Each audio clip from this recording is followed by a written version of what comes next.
Hey everyone, this year I'm doing a series of public discussions on the future of the internet and society and some of the big issues around that. And today I'm here with Yuval Noah Harari, a great historian and best-selling author of a number of books. His first book, Sapiens, a brief history of humankind, kind of chronicled and did an analysis going from the early days of hunter-gatherer society to now how our civilization is organized. And your next two books, the Homo Deus, A Brief History of Tomorrow, and 21 Lessons for the 21st Century, actually tackle important issues of technology and the future. And that's, I think, a lot of what we'll talk about today. Mm-hmm. But most historians only tackle and analyze the past. But but a lot of the work that you've done has had really interesting insights and raised important questions for the future. So I'm really glad to have an opportunity to talk with you today. So Yuval, thank you for joining for this conversation. Yeah, I'm happy to be here. I think that if historians and philosophers cannot engage with the current questions of technology and the future of humanity, then we aren't doing our jobs. And we are not just supposed to chronicle events, centuries ago. All the people that lived in the past are dead. They don't care. The question is what happens to us and to the people in the future. Yeah.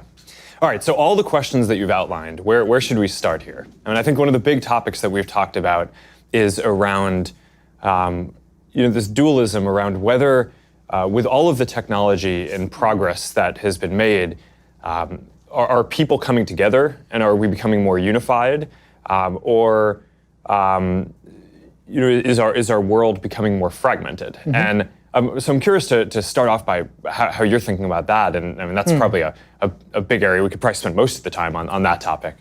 Yeah, I mean, if you look at the long span of history, then it's obvious that humanity is becoming more and more connected. If thousands of years ago, planet Earth was actually a galaxy of a lot of isolated worlds with almost no connection between them, so gradually people came together and became more and more connected until we reach today when the entire world for the first time is a single historical, economic and cultural unit. But connectivity doesn't necessarily mean harmony. The people we fight most often are our own family members and neighbors and friends. So it's really a question of, are we talking about connecting people or are we talking about harmonizing people? Connecting people can lead to a lot of conflicts. And when you look at the world today, you see this duality, for example, in the rise of walls, which we talked about earlier when we met, which for me is something that I just can't figure out what is happening, because you have all this new connecting technology and the internet and virtual realities and social networks. And then one of the top political issues becomes building walls. And not just cyber walls or firewalls, building stone walls. Like the most Stone Age technology is suddenly the most advanced technology. So how to make sense of this world, which is more connected than ever, but at the same time is building more walls than ever before? Yeah, well, I think one of the interesting questions is around whether there's actually so much of a conflict between these ideas of people becoming more connected and this fragmentation that you talk about. I mean, one of the things that it seems to me is that in the 21st century, in order to address the biggest opportunities and challenges that humanity has, right? So I think it's both opportunities, spreading prosperity, spreading peace, scientific progress, as well as some of the big challenges, right? Addressing climate change, making sure that, on the flip side, that diseases don't spread and there aren't epidemics and things like that. We really need to be able to come together and have the world be more connected. But at the same time, that only works if we as individuals have our economic and social and spiritual needs met. And so one way to think about this is in terms of fragmentation, but another way to think about it is in terms of personalization, right? And I just think about, when I was growing up, one of the big things that I think that the internet enables is for people to connect with groups of people who share their real values and interests. And it wasn't always like this, right? Before the internet, you were really tied to your physical location. And I just think about how when I was growing up, I grew up in a town of about 10,000 people, and there were only so many different clubs or activities that you could do. So I grew up, like a lot of the other kids, playing Little League baseball.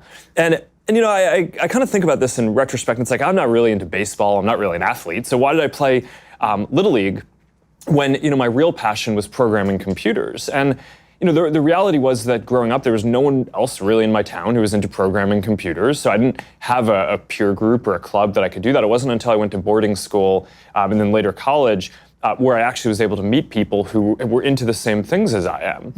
And now I think with the internet, that's starting to change, right? And now you have the ability to not just be tethered to your physical location, but to find people who have more niche interests and different kind of subcultures and communities on the internet, which I think is a really powerful thing.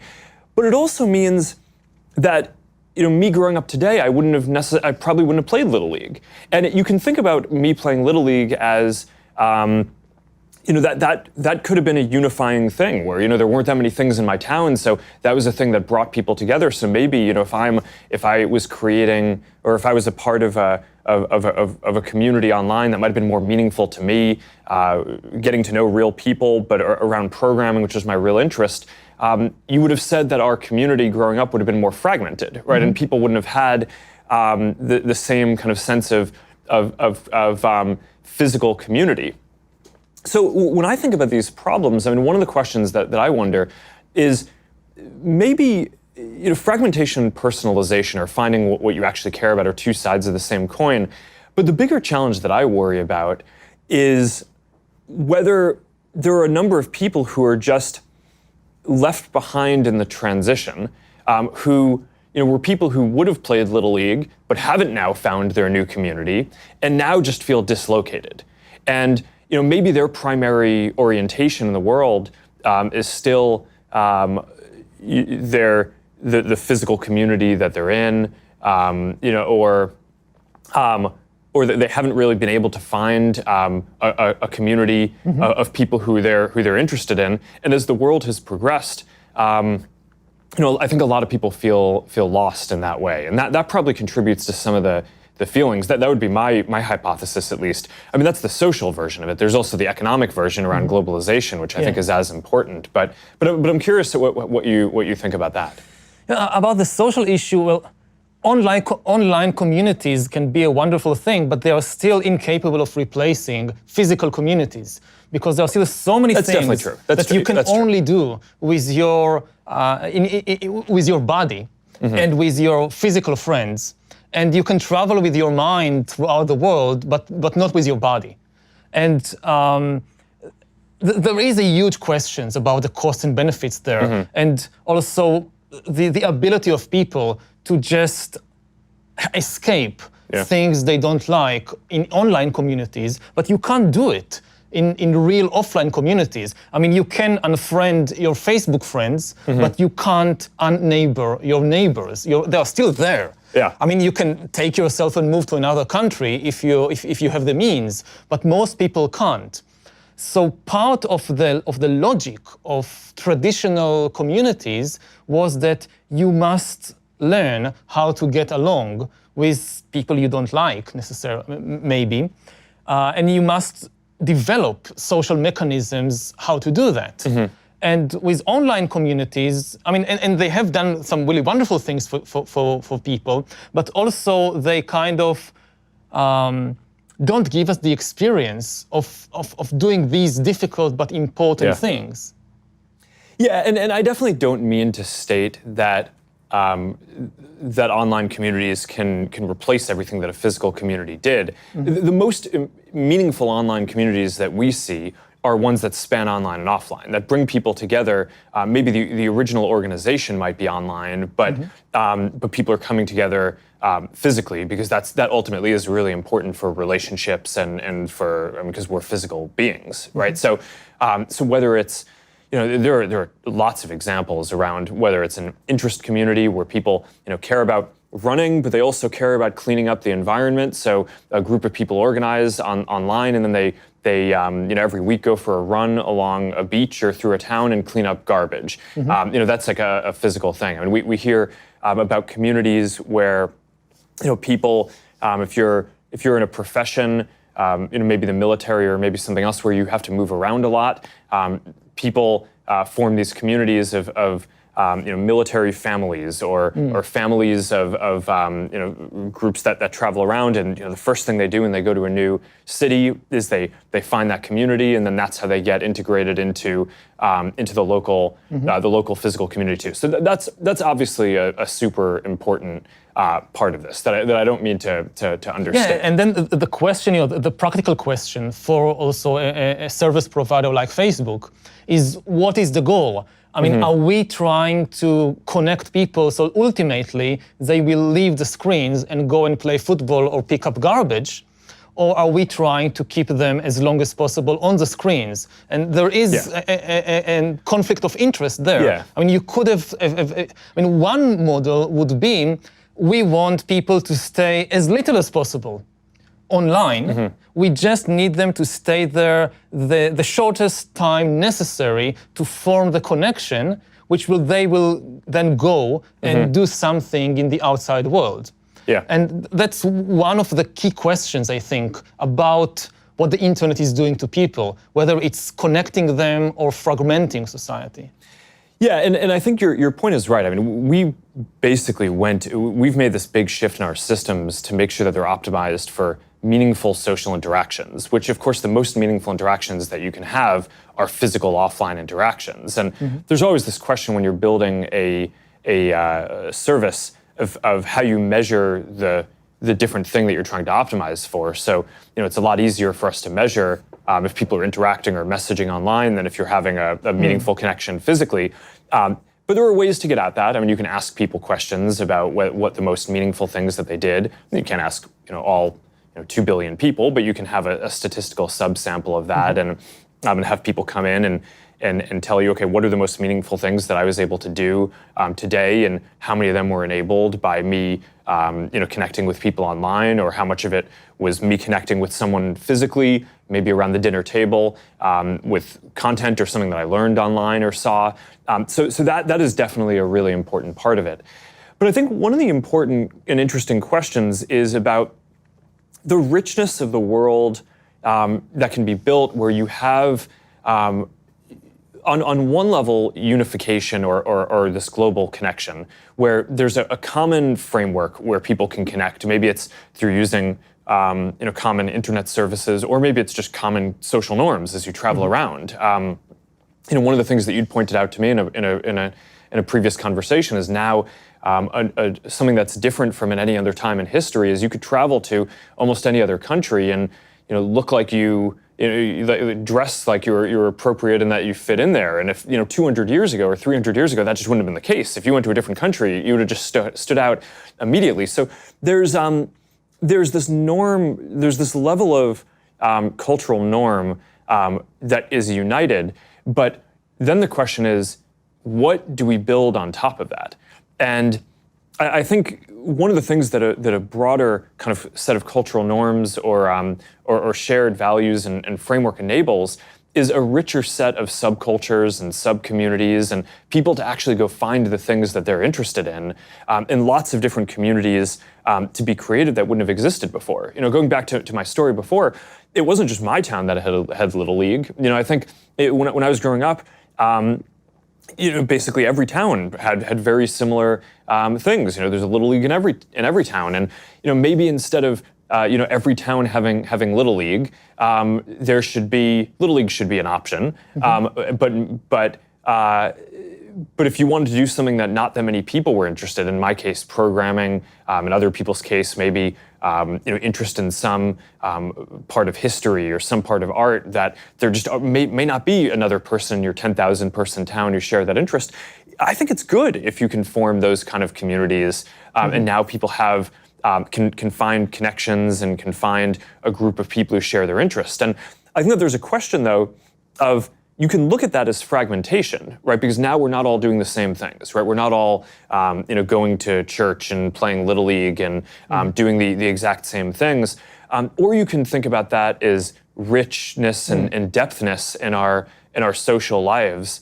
And I just think that that's an interesting question: is where you want the commonality across the world and the connection, and where you actually want that commonality to enable deeper richness, even if that means that people are doing different things. And I'm curious if you have a view on that, and where that's positive versus where that creates a lack of social cohesion. Yeah, I think almost nobody would argue with the benefits of richer social environment in which people have more options to connect around all kinds of things. The key question is, how do you still create enough social cohesion on a level of a country, and increasingly also on the level of the entire globe, in order to tackle our main problems?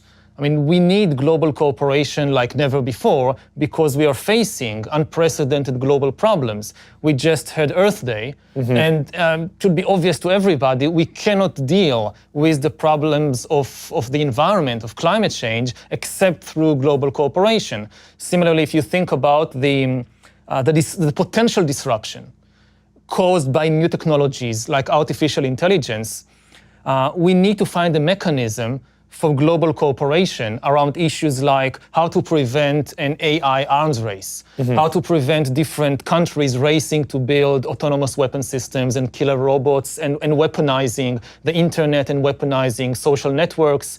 Unless we have global cooperation, we can't stop that, because every country will say, well, we don't want to produce killer robots, it's a bad idea, but we can't allow our rivals to do it before us, so we must do it first. And then you have a race to the bottom.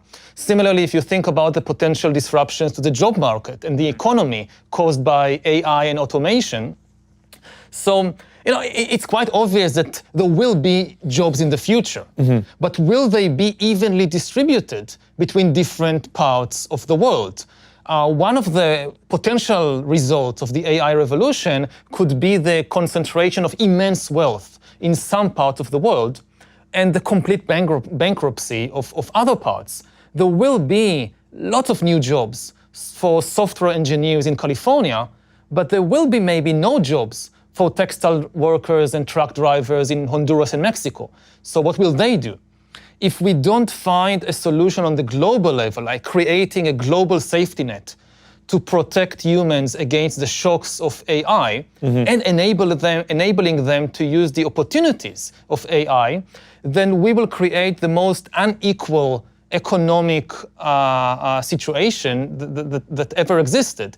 It will be much worse even than what happened in the Industrial Revolution, when some countries industrialized, most countries didn't, and the few industrial powers went on to conquer and dominate and exploit all the others.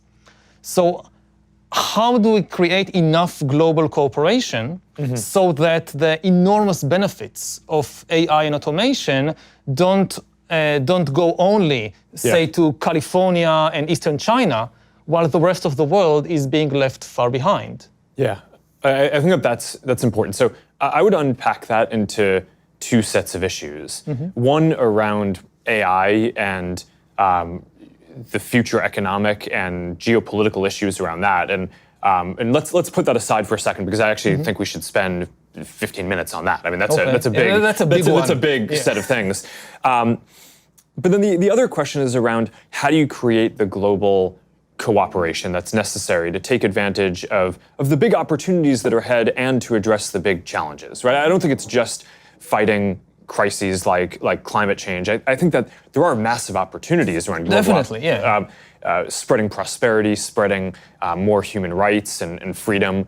Those are things that come with trade and connection as well. So I think that you want that for the upside.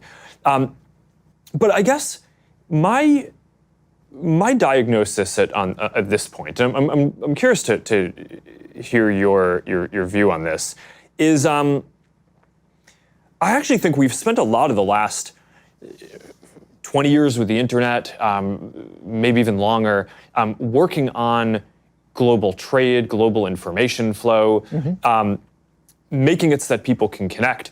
I actually think the bigger challenge at this point is making it so that in addition to that global framework that we have, making it so that things work for people locally, right? Because I think that there's this dualism here where you need both, right? If you resort to just kind of local tribalism, then you miss the opportunity to work on the really important global issues. But if you have a global framework, but people feel like it's not working for them at home, or some set of people don't feel like that's not working, then they're not politically going to support the global collaboration that needs to have happen. And I think there's the social version of this, which we talked about a little bit before, where people are now able to find communities that match their interests more, but some people haven't found those communities yet, and are left behind as some of the more physical communities. And some of these communities are quite nasty also, so we shouldn't forget that. Yes, so I think they should be, yes. Although I would argue that people joining kind of extreme communities is largely a result of not having healthier communities and not having healthy economic progress for individuals. I think most people, when they feel good about their lives, they don't seek out extreme communities. So there's a lot of work that I think we, as an internet platform provider, need to do to lock that down even further. But I actually think creating prosperity is probably one of the better ways at a macro level to go at that. But I guess I would maybe just stop there a little. People that feel good about themselves have done some of the most terrible things in human history.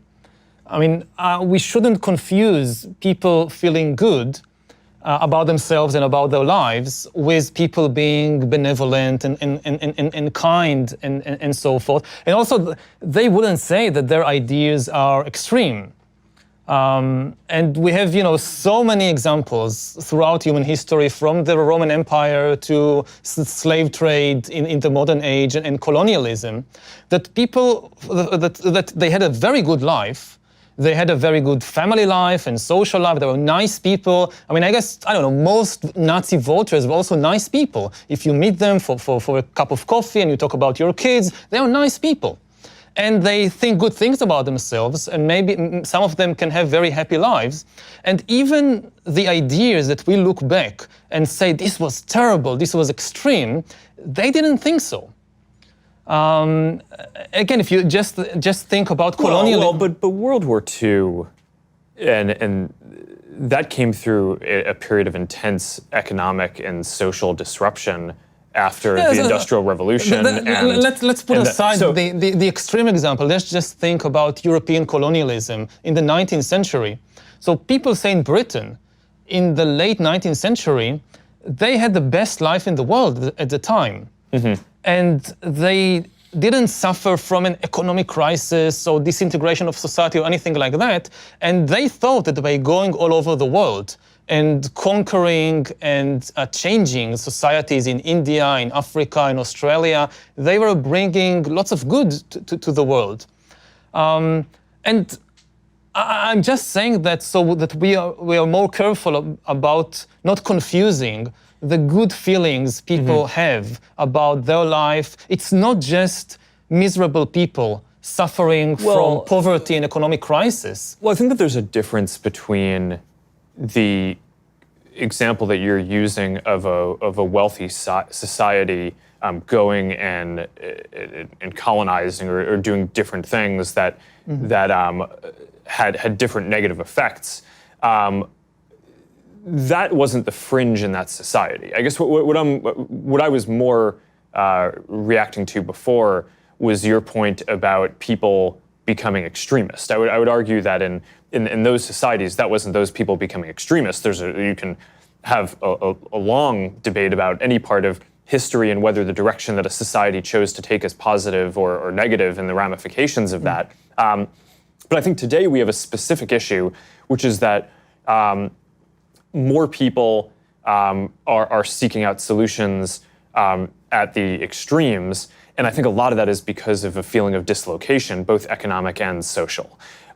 So that, now I think that there's a lot of ways that you go at that. And I think part of it, I mean, as someone who's running one of the internet platforms, I think we have a special responsibility to make sure that our systems aren't encouraging that.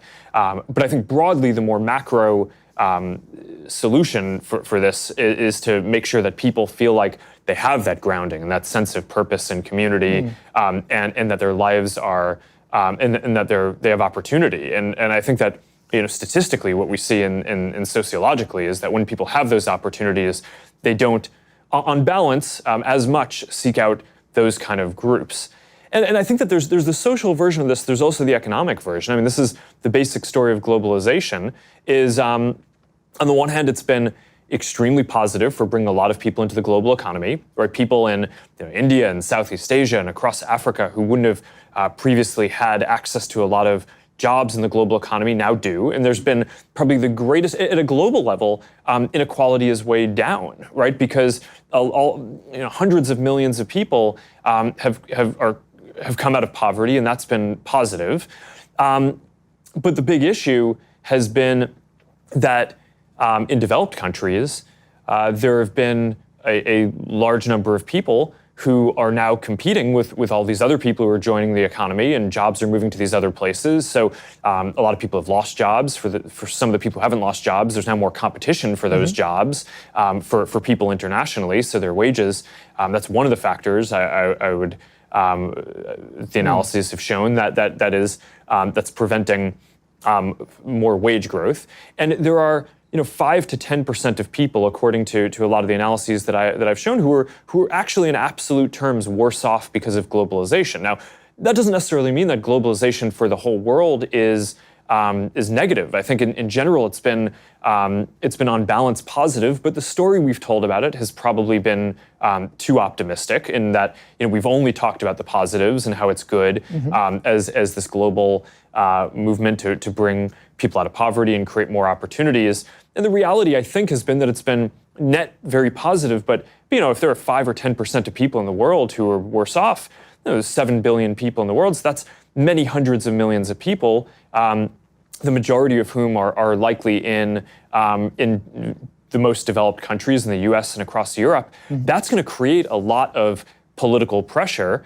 on those in those countries. So in order to have a global system that works, it feels like you need it to work at the global level, but then you also need individuals in each of the member nations in that system to feel like it's working for them too. And that recurses all the way down. So in local cities and communities, people need to feel like it's working for them, both economically and socially. So I guess at this point, the thing that I worry about, and I've rotated a lot of Facebook's energy to try to focus on this, is our mission used to be connecting the world. Now it's about helping people build communities and bring people closer together.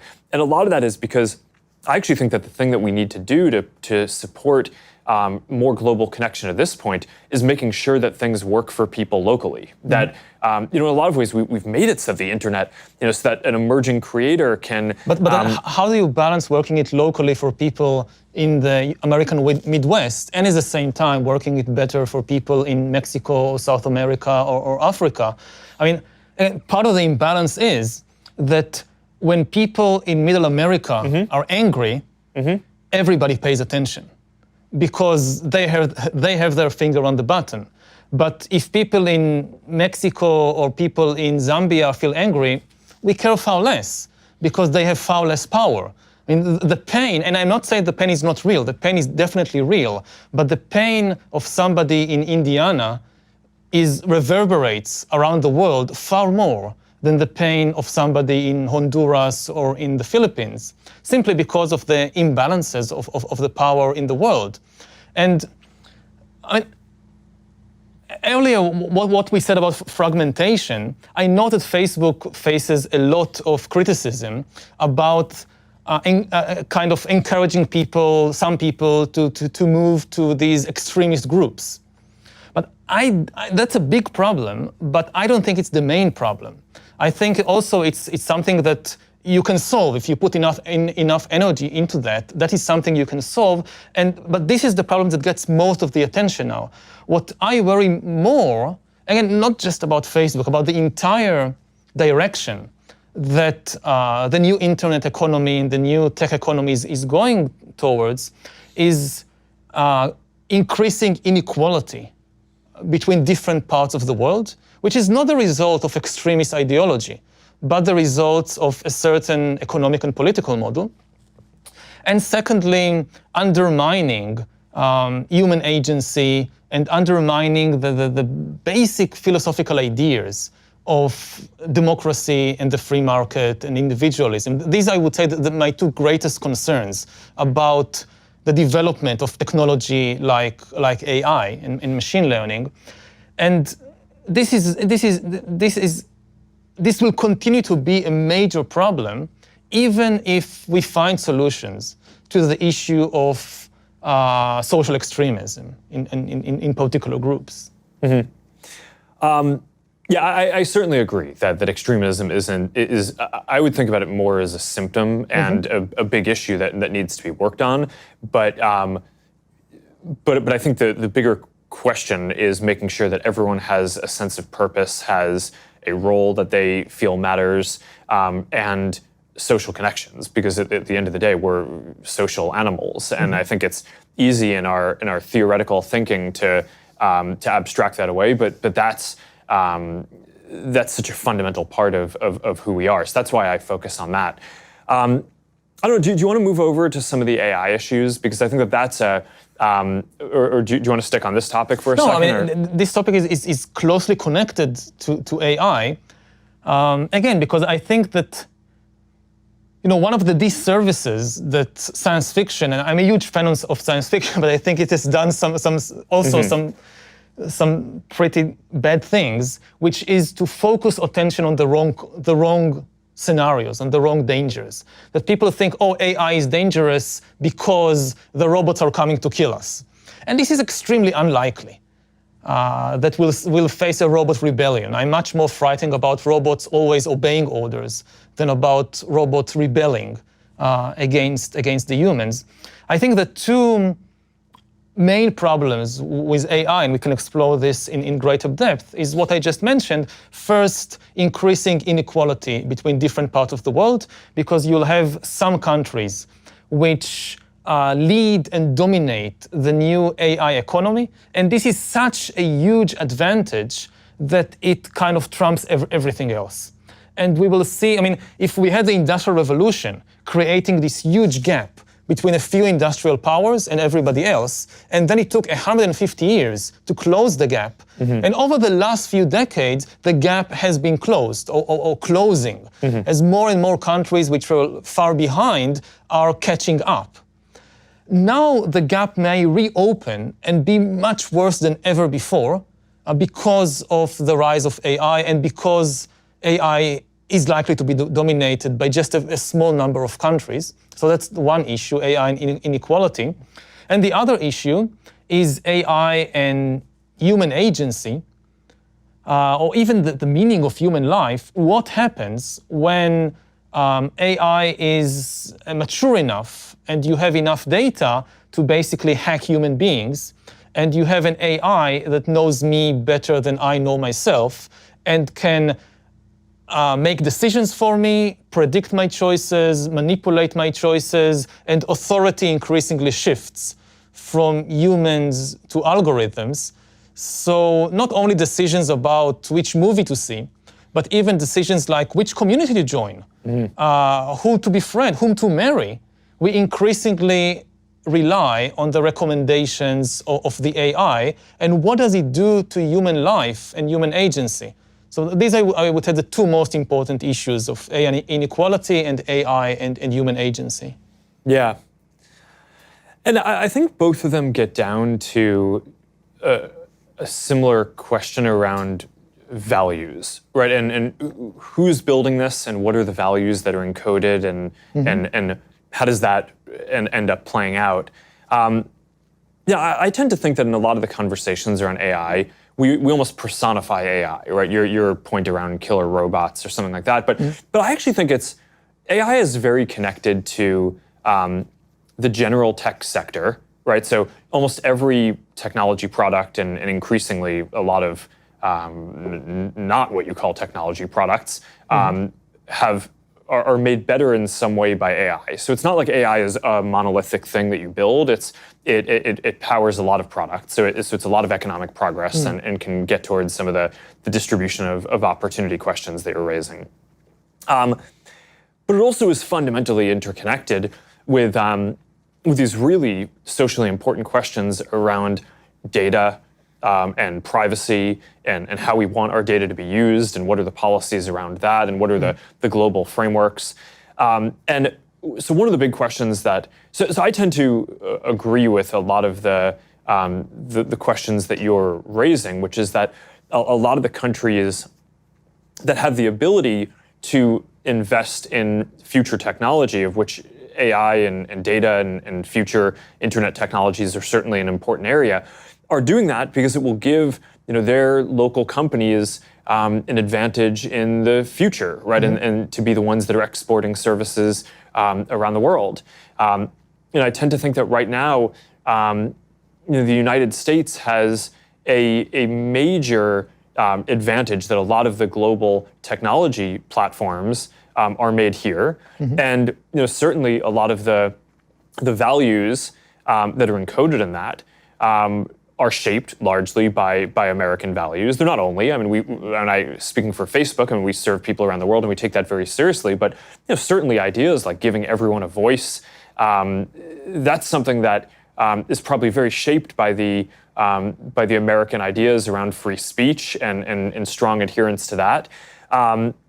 So I think culturally and economically, there's an advantage for countries to develop, to kind of push forward the state of the field and have the companies that in the next generation are the strongest companies in that. So certainly you see different countries trying to do that, and this is very tied up in not just economic prosperity and inequality, do they have but a also real chance? I mean, does a country like Honduras, Ukraine, Yemen has any real chance of joining the AI race, or are they already out? I mean, it's not going to happen in Yemen. It's not going to happen in Honduras. And then what happens to them in 20 years or 50 years? Some of this gets down to the values around how it's developed, though. Right?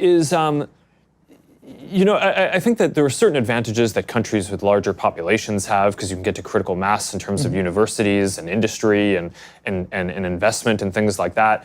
But one of the values that we here, right, both at Facebook and I think generally in the academic system of trying to do research, hold is that you do open research, right? So a lot of the work that's getting invested into into these advances, in theory, if this works well, should be more open. So then you can have an entrepreneur in one of these countries that you're talking about, which maybe isn't a whole industry-wide thing, and certainly I think you'd bet against sitting here today that in the future all of the AI companies are going to be in a given small country.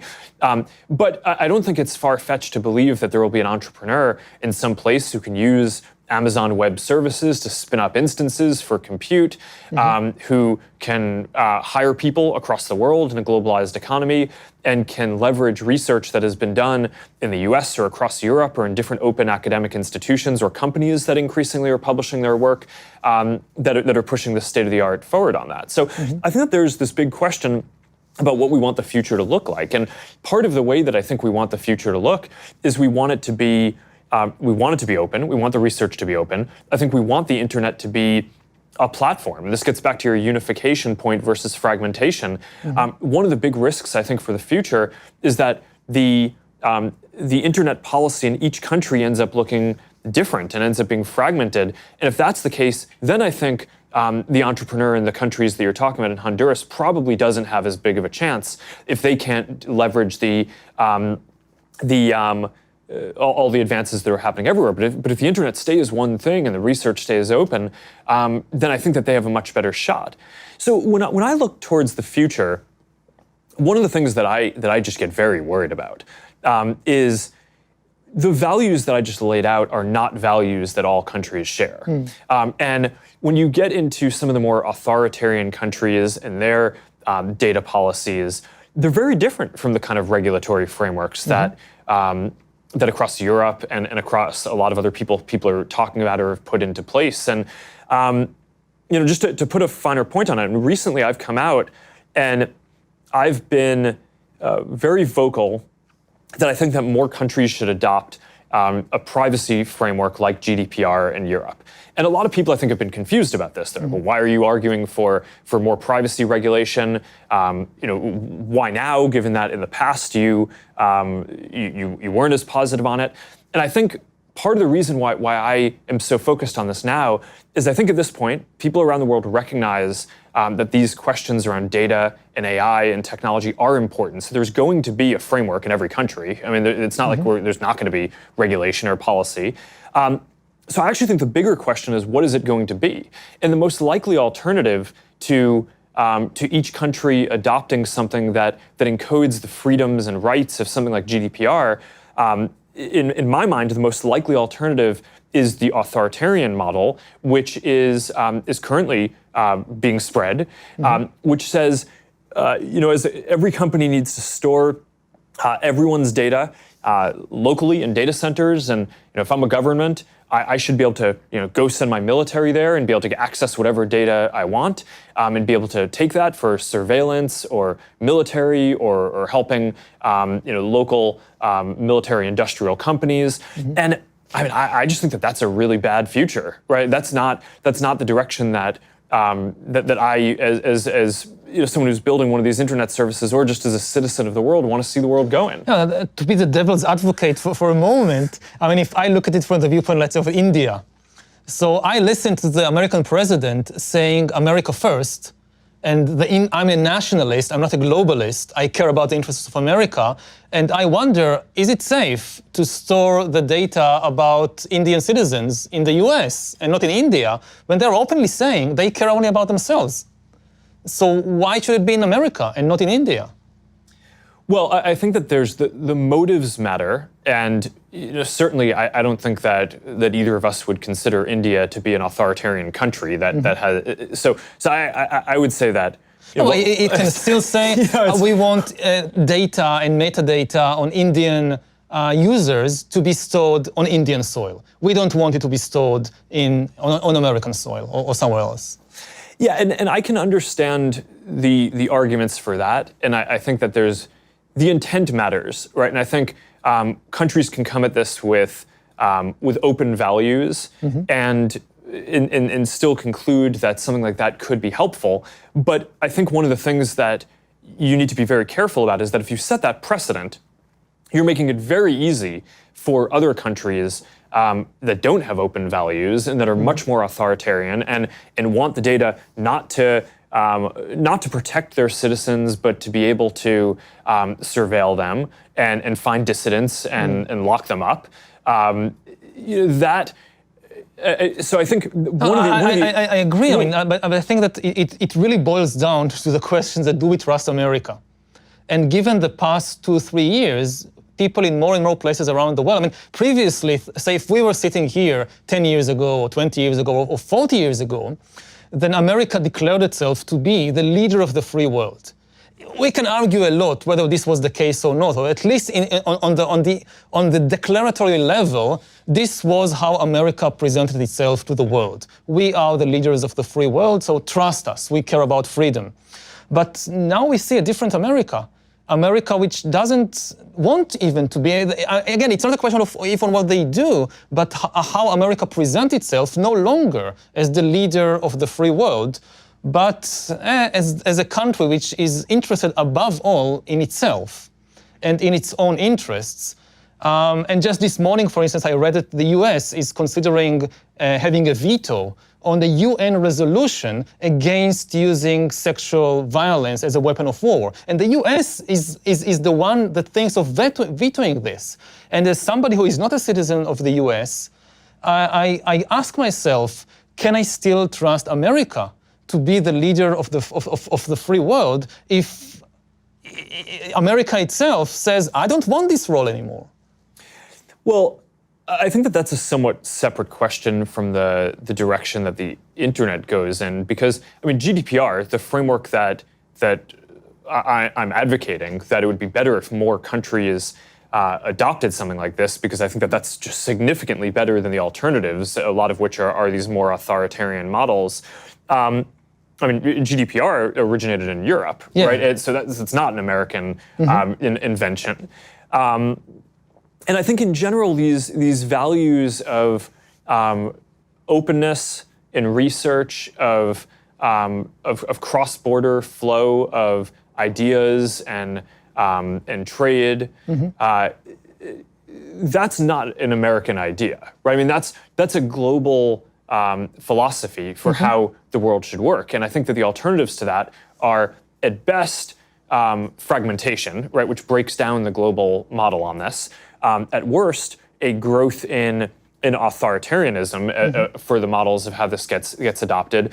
And that's where I think that the precedents on some of this stuff get really tricky. I mean, you're I think doing a good job of playing devil's advocate in the conversation because you're bringing all of the counter arguments that I think someone with good intent might bring to argue, hey, maybe a different set of data policies is something that we should consider. The thing that I just worry about is that what we've seen is that once a country puts that in place, that's a precedent that then a lot of other countries that might be more authoritarian use to basically be a precedent to argue that they should do the same things, and then that spreads, and I think that that's bad, right? And that's one of the things that that is the person running this company. I'm quite committed to making sure that we play our part in pushing back on that and keeping the internet as one platform. So I mean, one of the most important decisions that I think I get to make is the person running this company is, where are we going to build our data centers and store data?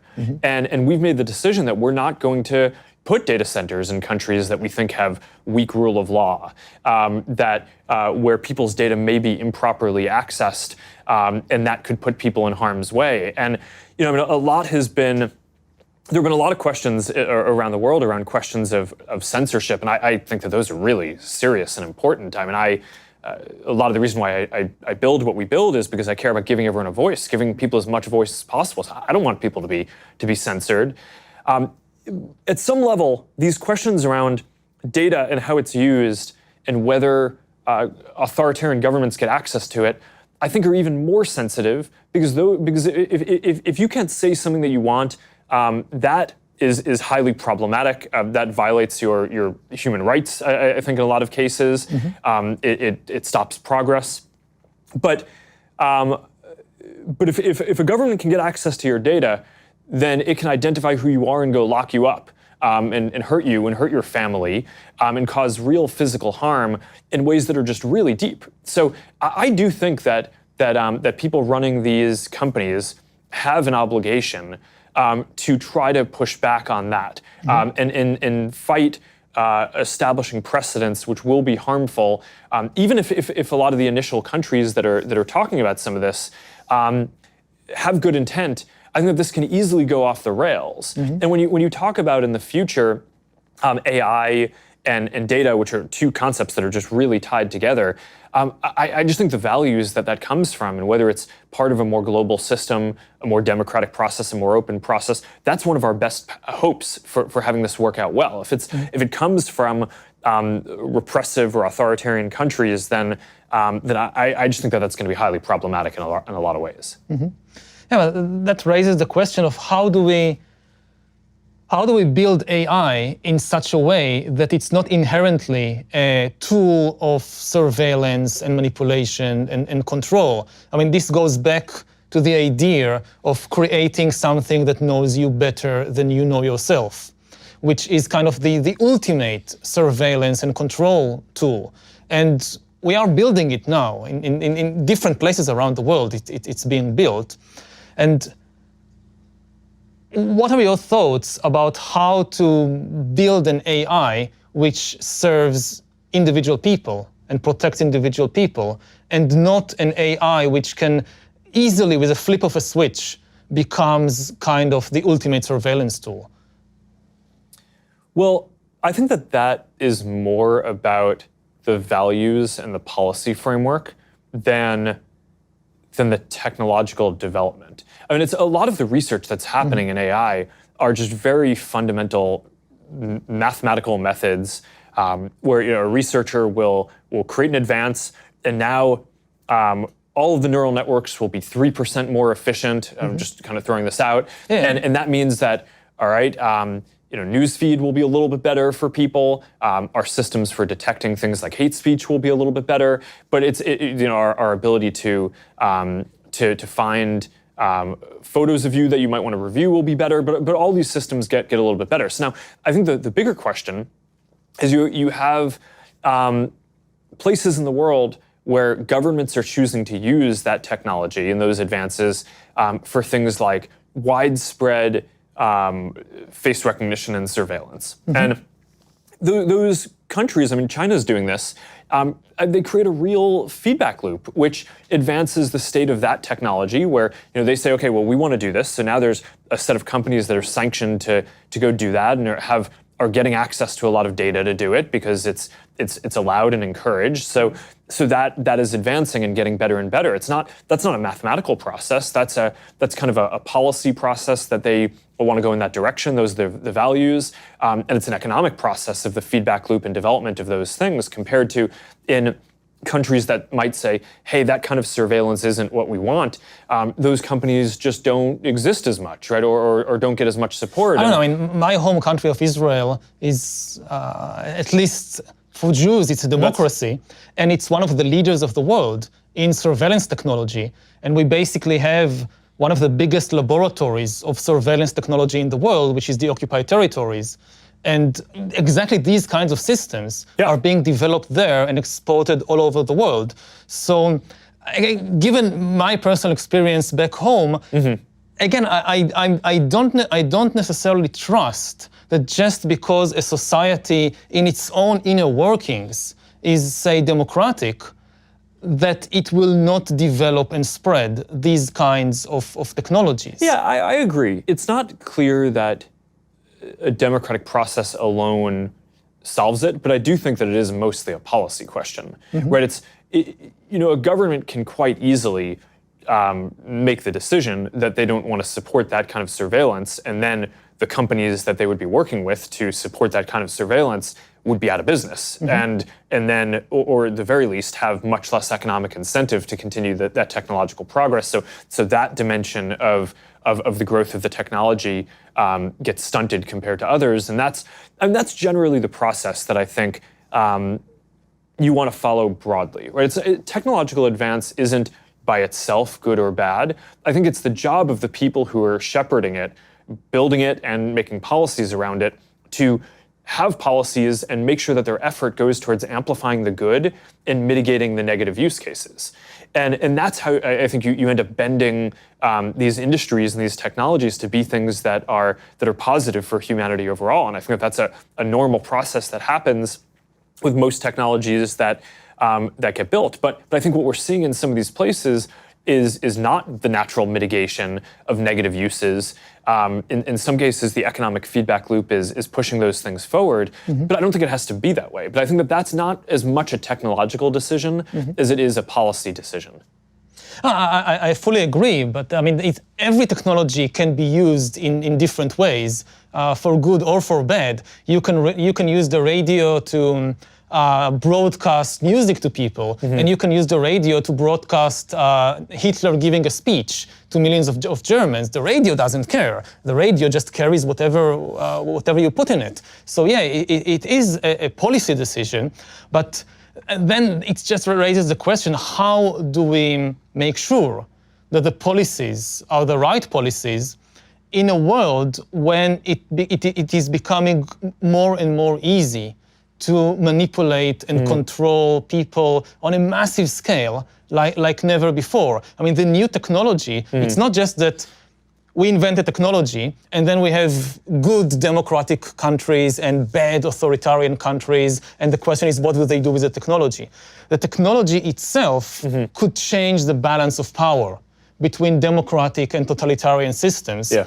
And I fear that the new technologies are giving an inherent advantage, not necessarily overwhelming, but they do tend to give an inherent advantage to totalitarian regimes, because the biggest problem of totalitarian regimes in the 20th century, which eventually led to their downfall, is that they couldn't process the information efficiently enough. If you think about the Soviet Union, so you have this model, an information processing model, which basically says we take all the information from the entire country, move it to one place, to Moscow, there it gets processed, decisions are made in one place, and transmitted back as commands. This was the Soviet model of information processing. And versus the American version, which was, no, we don't have a single center. We have a lot of organizations and a lot of individuals and businesses, and they can make their own decisions. In the Soviet Union, there is somebody in Moscow. If I live in some small farm or kolkhoz in Ukraine, there is somebody in Moscow who tells me how many radishes to grow this year, because they know. And in America, I decide for myself with, I get signals from the market and I decide. And the Soviet model just didn't work well because of the difficulty of processing so much information quickly with 1950s technology. And this is one of the main reasons why the Soviet Union lost the Cold War to the United States. But with the new technology, it might become, it's not certain, but one of my fears is that the new technology suddenly makes central information processing far more efficient than ever before, and far more efficient than distributed data processing. Because the more data you have in one place, the better your algorithms, and so on and so forth. And this kind of tilts the balance between totalitarianism and democracy in favor of totalitarianism. And I wonder, what are your thoughts on this issue? Well, I'm more optimistic about about democracy in this. I think the way that the democratic process needs to work is people start talking about these problems, and then even if it seems like it starts slowly in terms of people caring about data issues and technology policy, because it's a lot harder to get everyone to care about it than it is just a small number of decision makers. So I think that the history of democracy versus more totalitarian systems is it always seems like the totalitarian systems are going to be more efficient and the democracies are just going to get left behind. But smart people, people start discussing these issues and caring about them. And I do think we see that people do now care much more about their own privacy, about data issues, about the technology industry.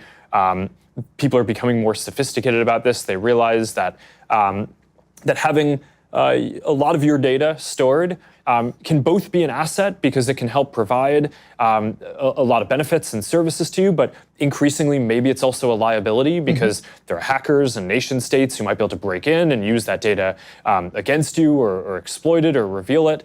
So maybe people don't want their data to be stored forever. Maybe they want it to be reduced in permanence. Maybe they want it all to be end-to-end encrypted as much as possible in their private communications. People really care about this stuff in a way that they didn't before. And that's certainly over the last several years, that's grown a lot. So I think that conversation is the normal democratic process.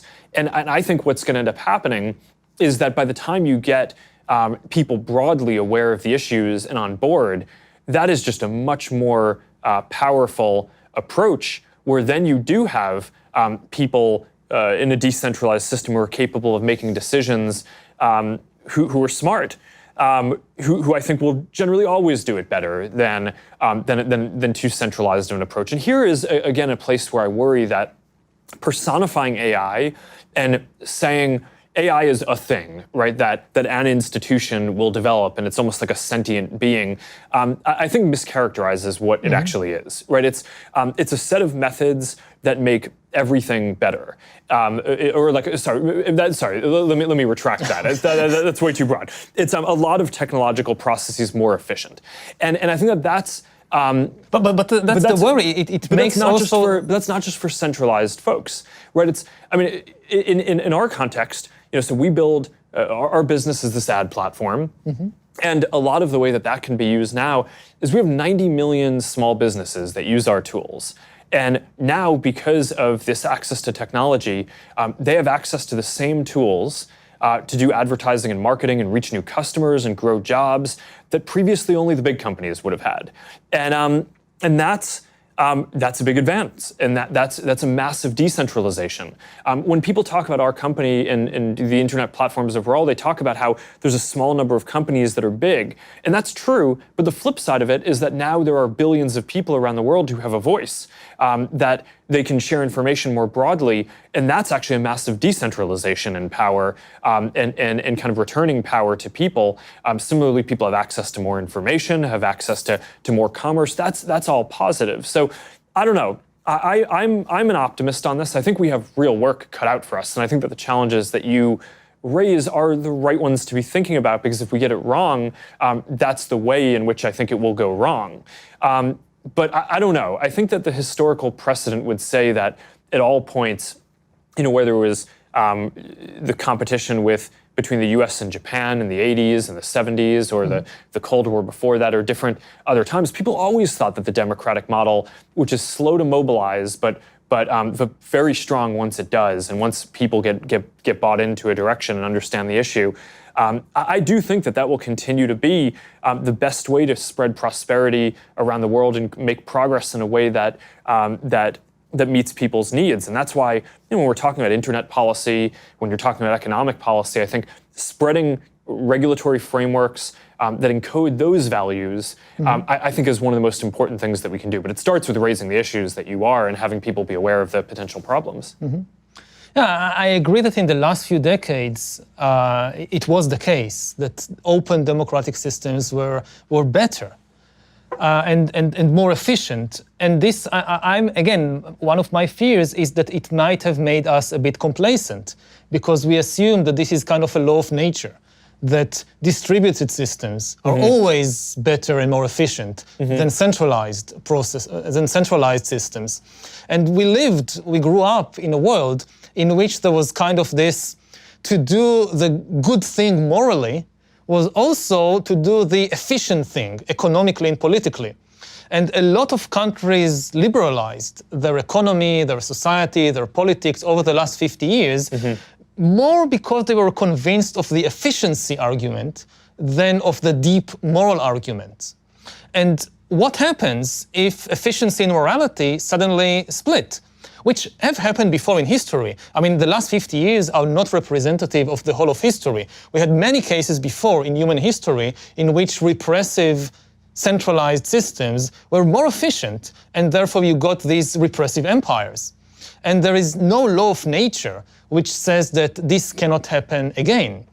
And again, my fear is that the new technology might tilt that balance. And just by making central data processing far more efficient, it could give a boost to totalitarian regimes. Also, in the balance of power between, say, again, the center and the individual, that for most of history, the central authority could not really know you personally, simply because of the inability to gather and process the information. So there were some people who knew you very well, but usually their interests were aligned with yours. Like my mother knows me very well, but most of the time I can trust my mother. But now we are reaching a point when some system far away can know me better than my mother, and the interests are not necessarily aligned. Now, yes, we can use that also for good, but what I'm pointing out that this is a kind of power that never existed before, and it could empower totalitarian and authoritarian regimes to do things that was simply technically impossible until today.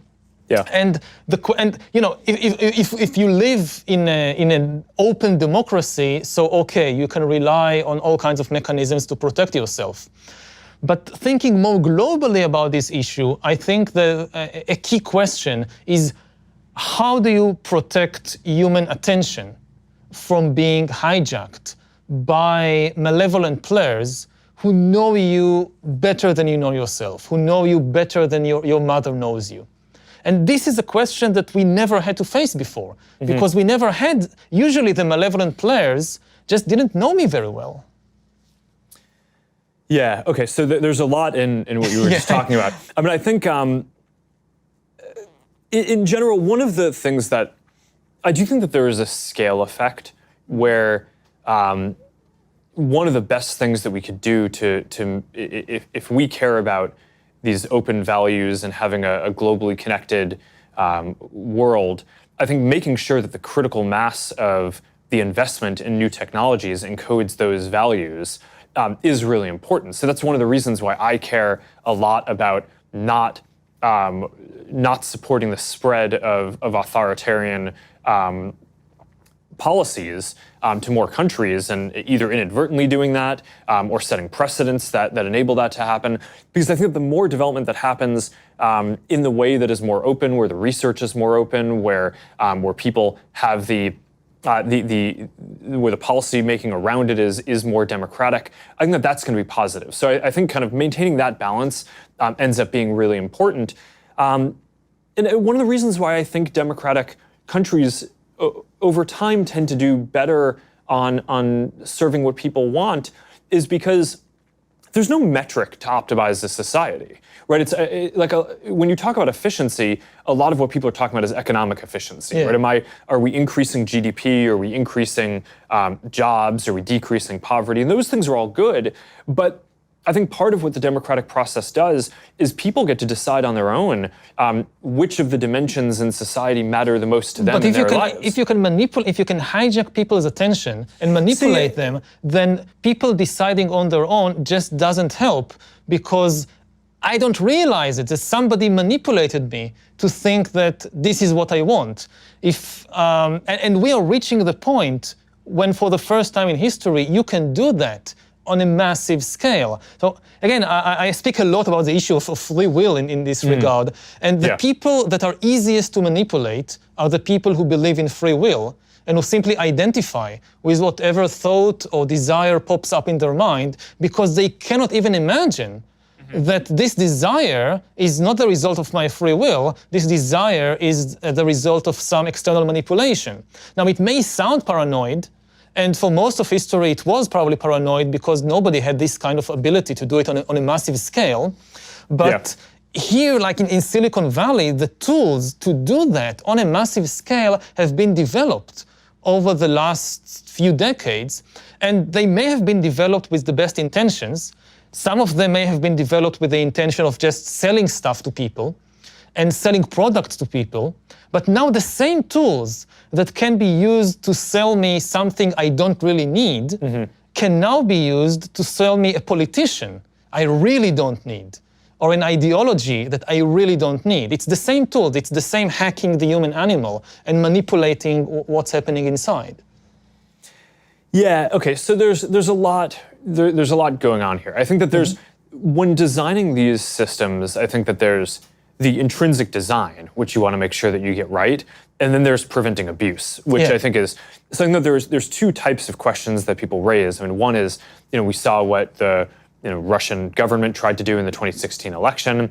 That's clear abuse. We need to build up really advanced systems for detecting that kind of interference in the democratic process and more broadly, being able to identify when people are standing up networks of fake accounts that are not behaving in a way that normal people would, to be able to weed those out and work with law enforcement and election commissions and folks all around the world and intelligence community to be able to coordinate and be able to deal with that effectively. So stopping abuse is certainly important. But I would argue that the even more, the deeper question is about the intrinsic design of the systems, Yeah, right? exactly. So not just fighting the abuse. And there, I think that the incentives are more aligned towards a good outcome than a lot of critics might say. And here's why. I think that there's a difference between what people want first order and what they want second order over time, right? So right now you might just consume a video because you think it's silly or fun, and you wake up and or you kind of look up an hour later and you've watched a bunch of videos and you're like, well, what happened to my time? And okay, so maybe in the narrow short-term period, you consumed some more content. And maybe you saw some more ads, so it seems like it's good for the business, but it actually really isn't over time, because people make decisions based on what they find valuable. And what we find, at least in our work, is that what people really want to do is connect with other people, right? It's not just passively consume content. So we've had to find and constantly adjust our systems over time to make sure that we're rebalancing it so that way you're interacting with people, so that way we make sure that we don't just measure systems in the signals in the system, like what are you clicking on, because that could get you into a bad local optimum. Yeah. But instead we bring in real people to tell us what their real experience is in words, right? Not just kind of filling out scores, but also telling us, what were the most meaningful experiences you had today. What content was the most important? What interaction did you have with a friend that mattered to you the most? And was that connected to something that we did? And if not, then we go and try to do the work to figure out how we can facilitate that. And what we find is that, in the near term, maybe showing some people some more viral videos might increase time, right? But over the long term, it doesn't. It's not actually aligned with our business interest or the long-term social interest. So in strategy terms, that would be a stupid thing to do. And now I think a lot of people think that businesses are just very short-term oriented and that we only care about, people think that businesses only care about the next quarter profit. But I think that most businesses that get run well, that's just not the case. And I think last year on one of our earnings calls, I told investors that we'd actually reduce the amount of video watching that quarter by 50 million hours a day, because we wanted to take down the amount of viral videos that people were seeing, because we thought that was displacing more meaningful interactions that people were having with other people, which in the near term might have a short-term impact on the business for that quarter, but over the long term would be more positive, both for how people feel about the products and for the business. And one of the patterns that I think has actually been quite inspiring or a cause of optimism in running a business is that oftentimes you make decisions that you think are going to pay off long down the road, right? So you think, okay, I'm doing the right thing long term, but it's going to hurt for a while. And I almost always find that the long term comes sooner than you think. And that when you make these decisions that they're maybe taking some pain in the near term in order to get to what will be a better case down the line, that better case, maybe you think it'll take 5 years, but actually it ends up coming in a year, right? And I think people at some deep level know when something is good, and I guess this gets back to the democratic values, because at some level I trust that people have a sense of what they actually care about, and it may be that if we were showing more viral videos, maybe that would be better than the alternatives that they have to do right now, right? I mean, maybe that's better than what's on TV, because at least they're personalized videos. Maybe it's better than YouTube if we have better content or whatever the reason is. But I think you can still make the service better over time for actually matching what people want. And if you do that, that is going to be better for everyone. So I do think the intrinsic design of these systems is quite aligned with serving people in a way that is pro-social. And that's certainly what I care about in running this company, is to get there. Yeah, I think this is like the rock bottom. That this is the most important issue, that ultimately what I'm hearing from you and from many other people when I have these discussions is ultimately the customer is always right, the voter knows best, people know deep down, people know what is good for them, people make a choice. if they choose to do it, then it's good. That has been the bedrock of at least Western democracies for centuries, for generations. And this is now where the big question mark is. Is it still true in a world where we have the technology to hack human beings and manipulate them like never before, that the customer is always right, that the voter knows best? Or have we gone past this point? And we can know, the simple ultimate answer that, well, this is what people want and they know what's good for them, maybe it's no longer the case. Well, yeah, I think that it's not clear to me that has changed, but I think that's a very deep question about democracy. This is the deepest. I don't think that's a new question. I think it's people have always. No, the question isn't new. The technology is new. If you lived in 19th century America and you didn't have these extremely powerful tools to decipher and influence people, then it was a different. Well, let me actually frame this a different way. Okay. Which is, I actually think, for all the talk around is democracy being hurt by the current set of tools and the media and all this, I actually think that there's an argument the world is significantly more democratic now than it was in the past. The country was set up as, the US was set up as a republic, right? So a lot of the foundational rules limited the power of a lot of individuals being able to vote and have a voice, and checked the popular will at a lot of different stages, everything from the way that laws get written by Congress, right, and not by people. So to everything, to the Electoral College, and which a lot of people think today is undemocratic, but it was put in place because of a set of values that a democratic republic would be better. I actually think what has happened today is that increasingly more people are enfranchised and more people have a voice. More people are getting the vote, but increasingly people have a voice, more people have access to information. And I think a lot of what people are asking is that good? It's not necessarily the question of, okay, the democratic process has been the same, but now the technology is different. I think the technology has made it so individuals are more empowered, and part of the question is that the world that we want? And again, this is an area where it's not that, all these things are with challenges, right? And often progress causes a lot of issues, and it's a really hard thing to reason through. Wow, we're trying to make progress and help all these people join the global economy, or help people join the communities and have the social lives that they would want and be accepted in different ways. But it comes with this dislocation in the near term, and that's a massive dislocation, so that seems really painful. But I actually think that you can make a case that we are at and continue to be at the most democratic time.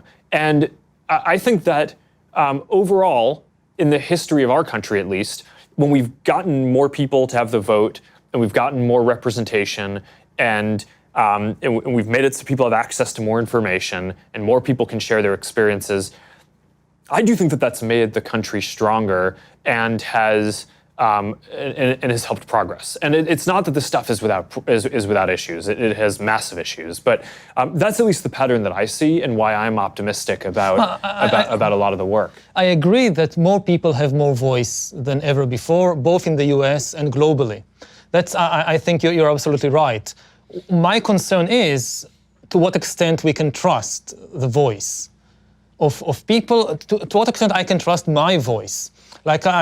We have this picture of the world, that I have this voice inside me which tells me what is right and what is wrong. And the more I'm able to express this voice in the outside world and influence what's happening, and the more people can express their voices, it's better, it's more democratic.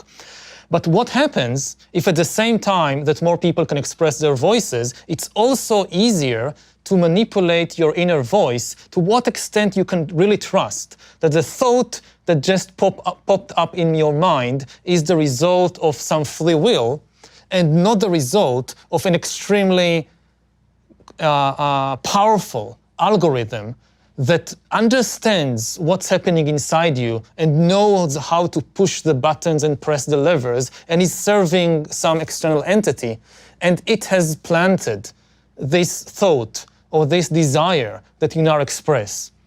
So it's two different issues of giving people voice and trusting. And again, I'm not saying I know everything, but all these people that now join the conversation, we cannot trust their voices. I'm asking this about myself, to what extent I can trust my own inner voice. And I spend 2 hours meditating every day. And I go on these long meditation retreats. And my main takeaway from that is it's craziness inside there. And it's so complicated. And the simple, naive belief that the thought that pops up in my mind, this is my free will, this was never the case. But if, say, 1,000 years ago, the battles inside were mostly between, neurons and biochemicals and childhood memories and all that, increasingly, you have external actors going under your skin and into your brain and into your mind. And how do I trust that my amygdala is not a Russian agent now? How do I know? The more we understand about the extremely complex world inside us, the less easy it is to simply trust what this inner voice is saying. Yeah, I understand the point that you're making. As one of the people who's running a company that develops ranking systems to try to help show people content that's going to be interested to them,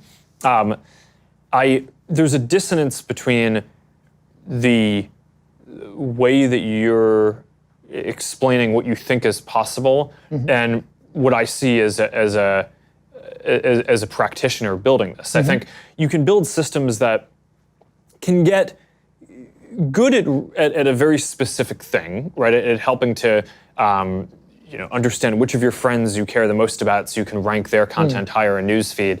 But the idea that there's some kind of generalized AI that's a monolithic thing that understands all dimensions of who you are in a way that's deeper than you do, I think doesn't exist and is probably quite far off from existing. So there's certainly abuse of the systems that I think needs to be, that I think is more of a policy and values question, which is, on Facebook, you're supposed to be your real identity. So if you have, to use your example, Russian agents or folks from the government, the IRA, who are posing as someone else and saying something, and you see that content, but you think it's coming from someone else, then that's not an algorithm issue. I mean, that's someone abusing the system and taking advantage of the fact that you trust that on this platform, someone is generally going to be who they say they are. So you can trust that the information is coming from someplace and kind of slipping in the back door that way. And that's the thing that we certainly need to go fight. But I don't know. As a broad matter, I do think that there's this question of to what degree are the systems, and this kind of brings it full circle to where we started on is it fragmentation or is it personalization? Is the content that you see, if it resonates, is that because it actually just more matches your interests, or is it because you're being incepted and convinced of something that you don't actually believe and is dissonant with your interests and your beliefs? And certainly all the psychological research that I've seen and the experience that we've had is that when people see things that don't match what they believe, they just ignore it, right? So certainly there can be an evolution that happens where a system shows information that you're going to be interested in, and if that's not managed well, that has the risk of pushing you down a path towards adopting a more extreme position or evolving the way you think about it over time. But I think most of the content, it resonates with people because it resonates with their lived experience, and to the extent that people are abusing that, and either trying to represent that they're someone who they're not, or trying to take advantage of a bug in human psychology where we might be more prone to an extremist idea. That's our job in either policing the platform, working with governments and different agencies, and making sure that we design our systems and our recommendation systems to not be promoting things that people might engage with in the near term, but over the long term will regret and resent us for having done that. And I think it's in our interest to get that right. And for a while, I think we didn't understand the depth of some of the problems and challenges that we face there. And there's certainly still a lot more to do. And when you're up against nation states, I mean, they're very sophisticated, so they're going to keep on evolving their tactics. But the thing that I think is really important is that the fundamental design of the systems, I do think, in our incentives are aligned with helping people connect with the people they want, have meaningful interactions, not just getting people to watch a bunch of content that they're going to resent later that they did that, and certainly not making people have more extreme or negative viewpoints than what they actually believe. So maybe I can try and summarize my view on that. We have two distinct dangers coming out of the same technological tools. We have the easier danger to grasp, which is of extreme totalitarian regimes of a kind we haven't seen before. And this could happen in different countries, maybe not in the US, but in other countries, that these tools, you say that these are abuses, but in some countries, this could become the norm. That you are living from the moment you are born in this system that constantly monitors and surveils you and constantly kind of manipulates you from a very early age to adopt particular ideas, views, habits, so forth, in a way which was never possible before. And this is like the full-fledged totalitarian dystopia, which could be so effective that people would not even resent it because they will be completely aligned with the values or the ideals of the system. It's not 1984 where you need to torture people all the time. No, if you have agents inside their brain, you don't need the external secret police. So that's one danger. It's like the full-fledged totalitarianism. Then in places like the US, the more immediate danger or problem to think about is what is increasingly people refer to as surveillance capitalism, that you have these systems that constantly interact with you and come to know you, and it's all supposedly in your best interests to give you better recommendations and better advice. So it starts with recommendation for which movie to watch and where to go on vacation. But as the system becomes better, it gives you a recommendation on what to study at college, where to work, ultimately whom to marry, who to vote for, which religion to join, like join a community. Like you have all these religious communities, this is the best religion for you. For your type of personality, Judaism, nah, it won't work for you, go with Zen Buddhism. It's a much better fit for your personality. You would thank us. In 5 years, you would look back and you say, this was an amazing recommendation, thank you. I so much enjoy Zen Buddhism. And again, people will feel that this is aligned with their own best interests. And the system improves over time. Yeah, there will be glitches. Not everybody will be happy all the time. But what does it mean that all the most important decisions in my life are being taken by an external algorithm? What does it mean in terms of human agency, in terms of, the meaning of life? For thousands of years, humans tended to view life as a drama of decision-making. Like life is it's a journey, you reach an intersection after intersection, and you need to choose. Some decisions are small, like what to eat for breakfast, and some decisions are really big, like whom to marry. And almost all of art and all of religion is about that. Like almost whether it's a Shakespeare tragedy or a Hollywood comedy, it's about the hero or heroine needing to make a big decision, to be or not to be, to marry X or to marry Y. And what does it mean to live in a world in which increasingly we rely on the recommendations of algorithms to make these decisions until we reach a point when we simply follow them all the time or most of the time. And they make good recommendations. I'm not saying that this is some abuse, something sinister. No, they are good recommendations. But we don't have a model for understanding what is the meaning of human life in such a situation.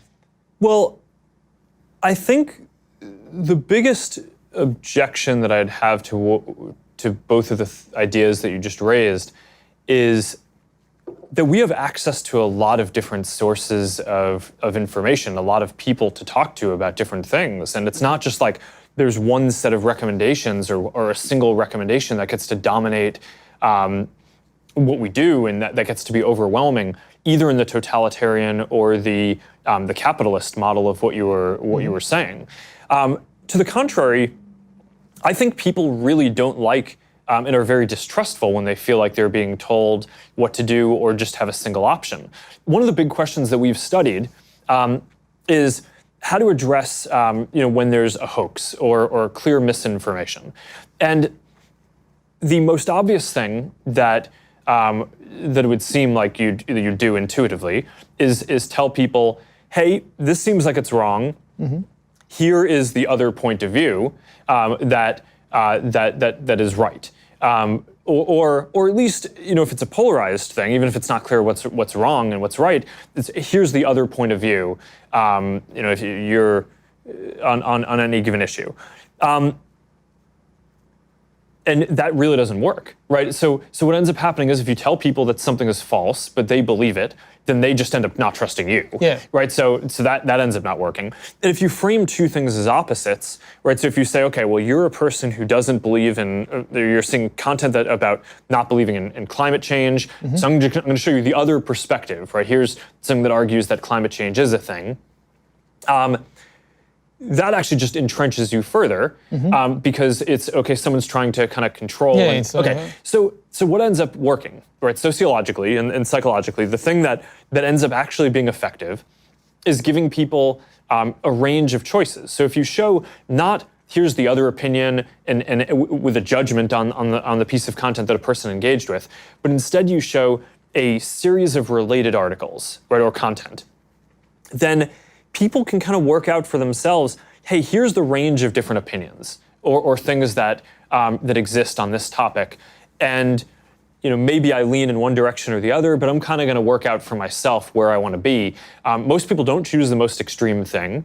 And people end up feeling like they're informed and can make a good decision. Mm-hmm. So at the end of the day, I think that's the architecture and the responsibility that we have, is to make sure that the work that we're doing gives people more choices, that it's not a single opinion that can kind of dominate anyone's thinking, mm-hmm. But where you can connect to hundreds of different friends, and even if most of your friends share your religion or your political ideology, you're probably going to have 5 or 10% of friends who come from a different background, who have different ideas, and at least that's getting in as well. So you're getting a broader range of views. Mm-hmm. So I think that these are really important questions, and it's not like there's an answer that is going to fully solve it one way or another. Definitely but not. But I think that these are the right things to talk through. We've been going for 90 minutes, so we probably should wrap up. But I think we have a lot of material to cover in the next one of these that hopefully we'll get to do at some point in the future. And thank you so much for coming and joining and doing this. This has been a really interesting series of important topics to discuss. Yeah, so thank you for hosting me, and for being open about these very difficult questions, which I know that you being the head of a global corporation, I can just sit here and speak whatever I want, but you have many more responsibilities on your head. So I appreciate that kind of you putting yourself on the firing line and dealing with these questions. Thanks. All right. Thank you. Yeah.